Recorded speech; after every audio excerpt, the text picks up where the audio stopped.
And I'm like, well, what? And she's like, yeah, we need the name because we're filling out the paperwork right now. And you need to come in at 3 o'clock today and sign for it, and sign for your son. And I was like, well, I didn't know it worked like this. And she said, it doesn't work like this. This is insane. So I said, what's happening? And so I called. I'm like, hold on, I got to make sure I get the name right. So I got to call my wife first. So I called Stephanie. I'm like, okay, so, and this is just what I said. I'm like, okay, so they want to know what we're going to name our son. So what's the real name? She starts freaking out. She's like, are you serious? I'm screaming. Are you serious? Are you serious? Yes. Are you serious? I'm like, yes, I'm serious. What's his name? It's Colton what?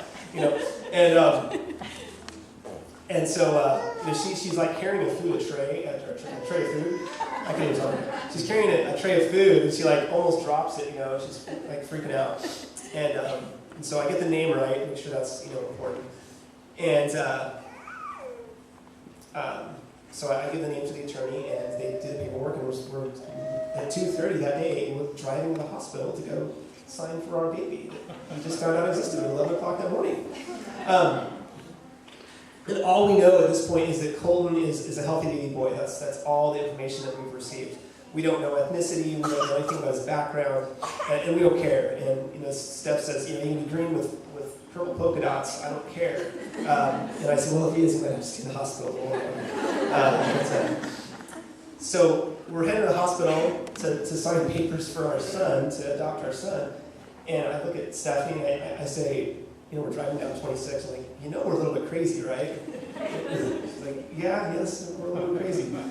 So we meet Colton for the first time, and he's just a beautiful, perfectly healthy, just awesome little boy. And he looks amazingly like Stephanie. And we're looking at him, this is weird. And it turns out that he's of the same heritage, Scandinavian heritage as Stephanie. And so, that was just another kind of like little extra kiss from God, or I don't know, just kind of same heritage. It's kind of cool. So we meet the birth mother, and she hands us Colton. She's holding him there, and she hands us our baby, and she watches us just for a few minutes, and then she looks at the attorney, and she says, "Yeah, they're the ones."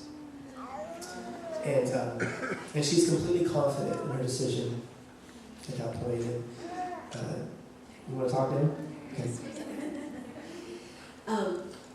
Back in June, when God had said to me, your baby exists right now, I started praying for not only that baby to be kept safe and healthy, but praying for that mom, that she would have a real peace about her decision.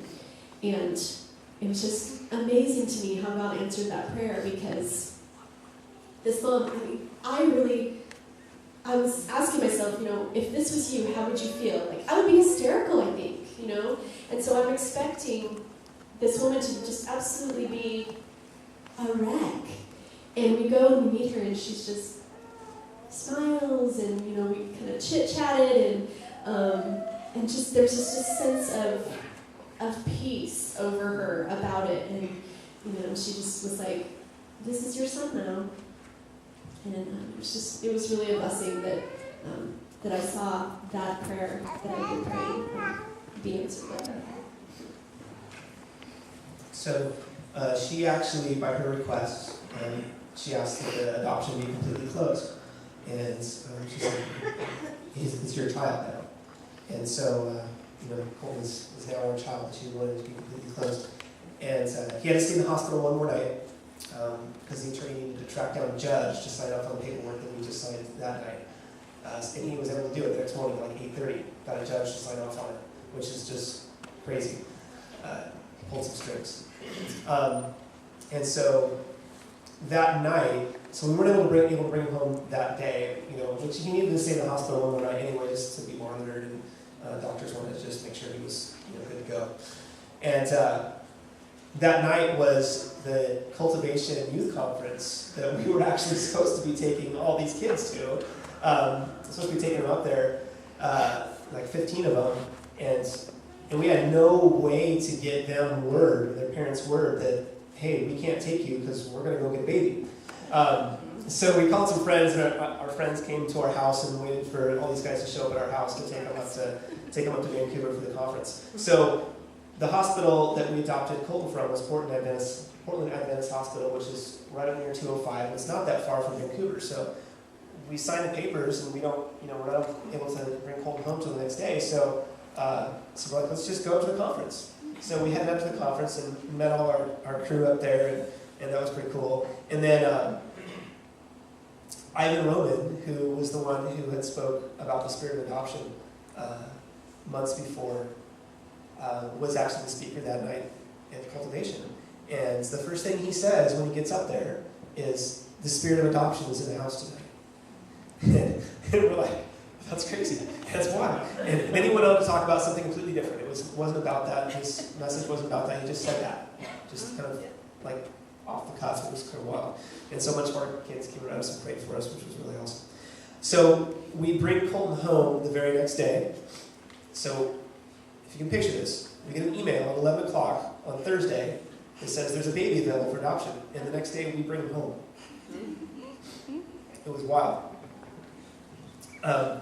We talked to our friend Mike Bird later, and he actually informed us that there was multiple other people who contacted the doctor's office because it was his friend that worked at the doctor's office, or a friend of a friend or something like that. But he told us that a number of other couples had inquired about that when they got the email, but nobody had an attorney in place. And they needed an attorney that was available that day to do the adoption. And we were the only ones that were, quote unquote, ready. Only because we accepted that word from the woman that told Stephanie, you need to call this attorney immediately. And because she was faithful in her prompting to share her testimony, that all those details, all those things fell into place. And this, when we start remembering all this stuff, like that day, like the day we're bringing him home, like, this is so wild, all this stuff. All these pieces are falling into place. That's God. I mean, there's no other way around it.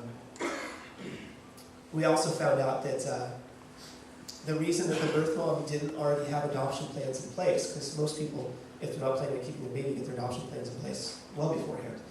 She didn't have her plans in place because she didn't realize she was pregnant until a week before she gave birth, which I don't understand that. She wasn't like a huge woman, so I don't know. She didn't know, and we understood that God, He kept that from her. He kept that information from her and revealed it to Stephanie, revealed it to Colton's mom, in June. So we just thought that was really cool, and just what a mighty and really kind of interesting God we serve.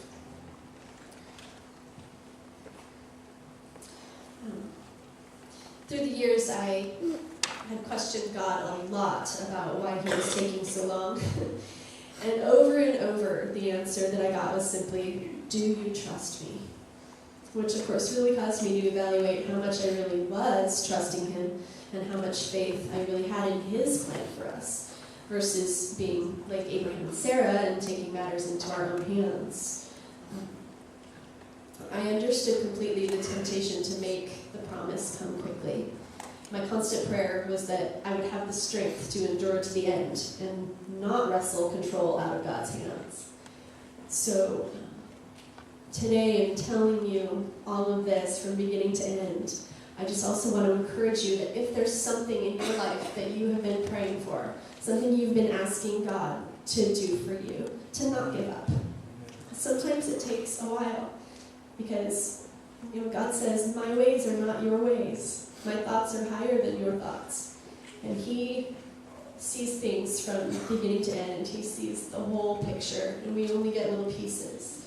So just keep praying, keep asking, and in those moments when you are too tired, too weary to ask for yourself, tell other people. Tell somebody, I need you to pray for me for this. There were so many times that other people were carrying me in prayer, because 7 years was a really, really long time for us to be asking the same thing over and over. Where's my little critter? He's grandpa. Oh, just bring him up here. There he is. Oh, he's eating. Right, Colton, get on up here. He's got a bottle. Sorry. If you were so long-winded, I wouldn't have to pee. It was your daughter. So I just want to say, this is what happens when people pray.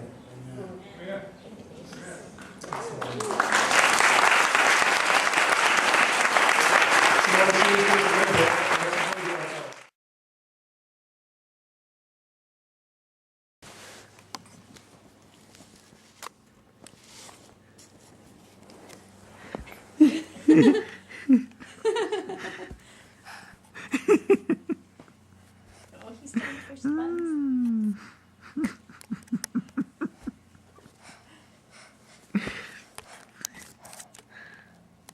No.